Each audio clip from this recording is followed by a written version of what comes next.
আহমদ বিন হারাব রহমতুল্লাহ বলেন, বড় আচার্য লাগে ওই ব্যক্তির উপর যে এই কথা জানে যে আসমানে তাহার জন্য জান্নাতকে সজ্জিত করা হইয়াছে, আর নিচে জাহান্নামকে প্রজ্বলিত করা হইয়াছে।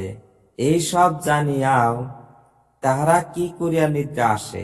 জৈনিক ব্যক্তি বলেন, আমি হযরত ইব্রাহিম বিন আহমদের খেদমতে গিয়া দেখিলাম, তিনি এশার নামাজ পড়িয়া স্বীয় জড়াইয়া শুইয়া পড়িলেন ও ফজরের সময় উঠিয়া বিনা উজুতেই ফজর আদায় করিলেন।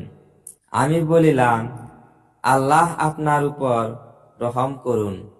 উজু ব্যতীতেই নামাজ পড়িয়া লইলেন। তিনি উত্তর করিলেন, আমি সারা রাত্রি কখনো জান্নাতের বাগিচায় দৌড়াইতেছিলাম, আবার কখনো ঘাটি সমূহে। এমন অবস্থায় নিদ্রা কি করিয়া আসিতে পারে? এই হাদিসের মাধ্যমে আপনাদের এইটুকু বুঝে আসবে যে জাহান্নাম মাটির নিচে ও জান্নাত মাটির উপরে আল্লাহ পাক সাজিয়ে রাখছেন। আর জাহান্নাম থেকে বাঁচার জন্য অবশ্যই আল্লাহর হুকুম এবং নবীর তরিকা মতে চলতে হবে।